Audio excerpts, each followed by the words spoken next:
présente Bernard Hoffner.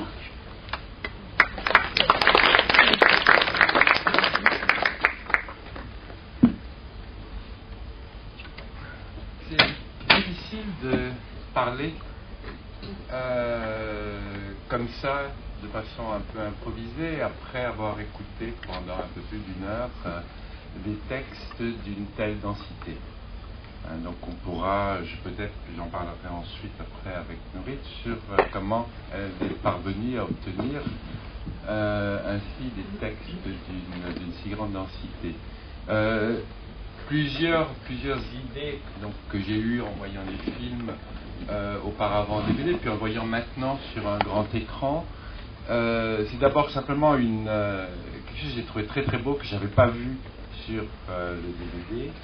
C'est cette première fenêtre, cette première image à Brest, et c'est absolument merveilleux la façon dont ce port gris, tout d'un coup, prend des petites couleurs. Je ne sais pas s'il y a un travail pour rendre cette couleur comme ça, parce que je dis avant, j'ai trouvé ça magnifique, et ça, je l'avais évidemment absolument pas vu très très peu vu sur le DVD. D'autres choses, donc toujours sur l'image, je n'y ai pensé qu'à un moment dans le film, mais pas depuis le début. C'est, est-ce que je me trompe, ou est-ce que les panoramiques que tu fais dans les fenêtres sont une fois dans un sens, une fois dans l'autre? Oui? Ou c'est pas automatique? Non, c'est pas automatique. C'est pas automatique. C'est l'impression que j'ai eue, donc on a l'impression de ce passage et repassage autour. C'est sûr que c'est toujours par la fenêtre. Oui. Chez les gens. Mais, et donc, je pense aussi à un grand absent presque dans ce film. En réalité, quand on le regarde, c'est l'hébreu. Puisque tout le monde parle une autre langue que l'hébreu. Mais elle n'est tout pas le monde... absente. Non, mais évidemment qu'elle n'est pas absente.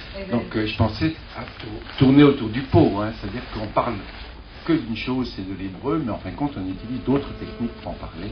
C'est-à-dire, elle n'est pas parlée. Elle a presque le statut de sacré, parce qu'elle est toujours qu'élue. Donc, en fait, c'est la langue. Mais elle est lue beaucoup, je veux dire, dans les poèmes et dans les textes. Mais qu'élue.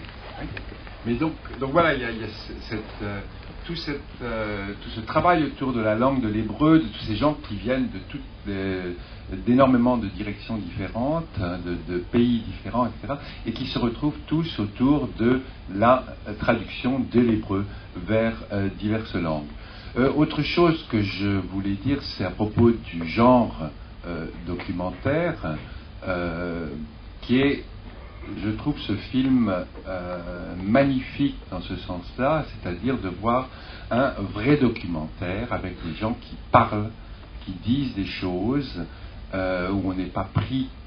Pourtant c'est un film quand même, donc il y a une image, il y a des choses, mais les gens parlent, et ça c'est vrai que c'est quelque chose que j'aimerais, en tout cas de temps en temps, quand je regarde la télévision, que je vois des documentaires, des choses comme ça, j'aimerais bien voir un peu plus de documentaires de ce genre de qualité. Bon, je pense que ma fille est documentariste et a travaillé à la BBC, et que donc je connais bien les documentaires anglais, qui sont un peu meilleurs que les documentaires français qu'on voit à la télévision française. Oui, mais là, la télé ne les voulait pas. Non, mais c'est ça qui est très très dommage. Et autre chose, donc je voulais dire, bon là je suis venu en partie, je pense, en tant je que... dis la télé, je veux dire Arte, parce que je parle plus des d'autres autres. télé, j'en parle pas, mais Arte en voulait pas. C'est évidemment extrêmement dommage. Ils ont bien voulu les premiers, et pas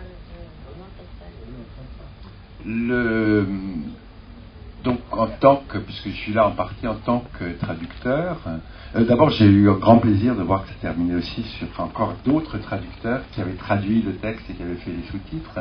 Donc c'était une espèce de chaîne de traducteurs les uns après les autres pour arriver vers le français. Et donc en regardant ce film, je me suis dit que en fin de compte, ça devrait être obligatoire pour toutes les personnes qui font des masters de traduction. Je trouve que dans ce film, il y a plus ou moins, en tout cas vu de ma part, vu des opinions et des concepts que j'ai par rapport à la traduction, presque tout ce qu'il y a à dire sur la traduction. Et là, je trouve ça merveilleux de voir rassembler ça dans ces, je sais plus, 9 ou 10 personnes. Ces 10 personnes, ces 10 traducteurs qui disent des choses extraordinaires. Hein. Peut-être tu pourras nous dire aussi, ou tu peux nous dire, comment tu as réussi, comment tu es parvenu à obtenir ces... donc ça doit faire à peu près 6-7 minutes par personne en général. Hein. Comment tu as réussi à obtenir une telle densité de discours, vraiment, quelque chose qui est tellement cohérent, ce qui est quand même rare. Je veux dire, ce qui n'est pas du tout ce que nous on fait là maintenant, par exemple. Non, c'est-à-dire qu'on peut le faire, mais pas comme ça. Je veux dire, c'est pas des entretiens. Je veux dire, c'est pas je viens et la personne parle pendant 2 heures, je garde 5 minutes. Oui. Tu peux expliquer un peu? Je suis pas sûre.